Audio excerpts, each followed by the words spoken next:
कष्ट वाली बहू। नरेश की माँ अपने बेटे से मिलने दिल्ली आ रही है। इस बात का पता चलते ही नरेश के दिल में हलचल मच जाती है। नरेश अपनी माँ के स्वागत की तैयारी में लग जाता है। साथ ही उसे डर भी सताने लगता है कि उसकी माँ कहीं अपनी पुरानी जिद पर फिर से बैठ ना जाए। हे भगवान, इस बार बचा लो, अगले साल पक्का माँ की जिद पूरी कर दूंगा। तभी दरवाजे की घंटी बजती है। नरेश दरवाजा खोलता है तो सामने अपने मकान मालिक को देखकर हैरान हो जाता है, क्योंकि उनके साथ एक सुंदर सी लड़की भी थी। नमस्ते अंकल, कुछ काम था, मुझे बुला लेते। आपने क्यों कष्ट किया? अरे नहीं, इसमें कष्ट कैसा, मैं तो बस तुम्हें रीना से मिलवाने आया था। आज से रीना तुम्हारे साथ इसी फ्लैट में रहेगी। अंकल, कोई लड़का फ्लैटमेट नहीं है? एक अनजान लड़की के साथ रहना मेरे लिए थोड़ा अजीब होगा। देखो नरेश, मैं तुम्हें पहले भी बता चुका हूँ कि इस फ्लैट में तुम्हें किसी ना किसी के साथ एडजस्ट करना ही होगा, या फिर तुम अकेले पूरे फ्लैट का किराया दे दो, मैं किसी को नहीं रखूंगा। नरेश अपने मकान मालिक की बात सुन के रीना के साथ रहने के लिए तैयार हो जाता है, पर अंदर ही अंदर उसे ये बात खाने लगती है कि वो अपनी माँ को क्या जवाब देगा जब उसकी माँ रीना के बारे में उसे पूछेगी। दिन बीतने लगते हैं। नरेश और रीना अच्छे दोस्त भी बन जाते हैं, पर अभी भी नरेश अपनी प्रॉब्लम का सलूशन नहीं ढूंढ पाता। एक दिन नरेश बहुत परेशान सा बैठा होता है। तभी रीना उसे पूछती है, क्या हुआ नरेश, तुम काफी परेशान लग रहे हो, सब ठीक तो है ना? हाँ सब ठीक है, बस एक छोटी सी प्रॉब्लम है। वो एक्चुअली 2 दिन बाद मेरी माँ मुझसे मिलने आ रही है। अरे तो इसमें प्रॉब्लम क्या है, ये तो खुशी की बात है। हाँ रीना, बट मेरी माँ एक जिद लेकर बैठ गई है कि मैं शादी कर लूँ, पर मैं अभी इस चीज़ के लिए तैयार नहीं हूँ। ऊपर से जब वो तुम्हें देखेगी तो 100 सवाल करेगी, क्या जवाब दूंगा? अरे इसमें कोई टेंशन वाली बात नहीं है, मेरे पास ना इस प्रॉब्लम का सलूशन है, जिससे ना तुम्हें शादी करनी पड़ेगी और ना ही तुम्हारी माँ मेरे बारे में कुछ पूछेंगी। रीना की बात सुनकर नरेश सोच में डूब जाता है। वो सोचता है कि रीना खुले ख्यालों वाली लड़की है, कहीं माँ को सच बता ना दे। नरेश को सोच में डूबा देखकर रीना कहती है, अरे क्या हुआ, किस सोच में पड़ गए? डोंट वरी, जैसा तुम सोच रहे हो ना वैसे कुछ भी नहीं है, मेरे पास एक प्लान है। मैं कुछ समझ नहीं पा रहा हूँ, कैसा प्लान? मैं समझाती हूँ। हम ना एक कॉन्ट्रैक्ट मैरिज कर लेते हैं। फिलहाल मेरे पास जॉब नहीं है, तो तुम इस रूम का किराया दे देना जब तक तुम्हारी माँ यहाँ रहेंगी, सिर्फ तब तक। और तुम अपनी माँ से कह देना कि मैं तुम्हारी पत्नी हूँ, इससे वो मेरे यहाँ रहने पर कोई सवाल भी नहीं करेंगी। अरे बात तुम्हारी ठीक है, पर माँ से झूठ बोलना, ना पापा, मैं ये रिस्क नहीं ले सकता, कोई और आइडिया दो ना तुम। देखो मंजूर हो तो बोलो, वरना सच बता दो, मुझे कोई प्रॉब्लम नहीं है। रीना की बात सुनकर नरेश सोच में डूब जाता है। बहुत सोचने के बाद जब उसे कोई रास्ता नहीं मिलता तो वो रीना के बताए हुए रास्ते पर चलने के लिए तैयार हो जाता है। वो रीना से बात करता है और अपनी माँ की पसंद और नापसंद के बारे में बताता है।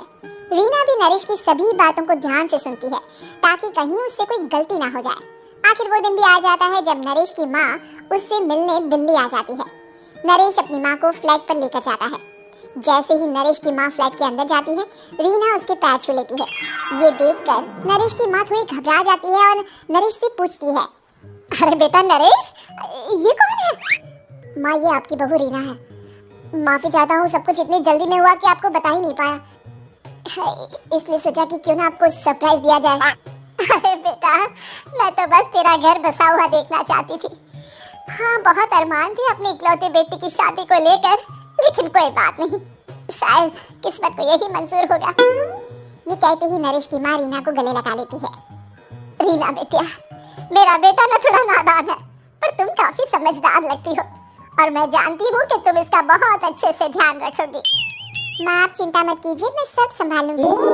नरेश की माँ अपने बहू और बेटे के साथ खुशी खुशी रहने लगती है। दिन बीतने लगते हैं। नरेश की माँ और रीना का रिश्ता बहुत मजबूत होता चला जाता है। वो दोनों सारा दिन एक साथ रहती और खूब बातें करती। इधर साथ रहते रहते नरेश और रीना भी एक दूसरे से प्यार करने लगते हैं। दोनों को इस बात का एहसास हो जाता है, फिर भी वो इस बात को छुपा कर ही रखते हैं। एक दिन नरेश की माँ और रीना शादी के बारे में बात करने लगते हैं। रीना बेटिया, ये तो नरेश ने मुझे बिना बताए शादी कर ली, वरना मैं तो अपने इकलौते बेटे की शादी इतनी धूमधाम से करती कि सारी दुनिया देखती रह जाती।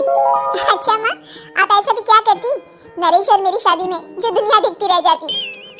अरे बेटिया, एक माँ के अरमान तुम अभी नहीं समझोगी। मैं तो अपनी बहू को एक रानी की तरह लेकर आती और शादी भी बिल्कुल शाही अंदाज में करती। पर मेरे तो सारे अरमान ऐसे ही रह गए। खैर, मुझे तो अपने बेटे और बहू की खुशी चाहिए बस। ये कहते हुए नरेश की माँ की आंखों में आंसू आ जाते हैं। रीना भी ये सुनकर ख्यालों में खो जाती है, क्योंकि वो भी मन ही मन खुद को नरेश की पत्नी और उसकी माँ की बहू मानने लगी थी। शाम को जब नरेश ऑफिस से घर आता है तो रीना खुद को रोक नहीं पाती और नरेश के सामने उसकी माँ को अपने और नरेश के रिश्ते का सारा सच बता देती है। रीना की बात सुनकर नरेश की माँ दोनों से बहुत नाराज हो जाती है और घर वापस जाने की बात करने लगती है। तुम दोनों ने मुझसे सच छुपाकर बहुत ठेस पहुंचाई है मुझे। अब तुम लोगों के साथ नहीं रहना चाहती मैं। कल ही वापस चली जाऊंगी अपने घर। माँ मुझे माफ कर दो, ये सब मैंने रीना के कहने पर ही किया है, वरना मैं भी आपको कभी ठेस पहुंचाने के बारे में सोच भी नहीं सकता। हाँ माँ, हमने ये सिर्फ आपका दिल रखने के लिए किया, प्लीज हम दोनों को माफ कर दीजिए। तुम दोनों ने मेरे अरमानों के साथ खिलवाड़ किया है और वैसे भी मुझे अपने बेटे के लिए एक अच्छी लड़की ढूंढनी है, इसलिए मेरा यहाँ से जाना ही बेहतर होगा। माँ की ये बात सुनकर रीना खुद को रोक नहीं पाती।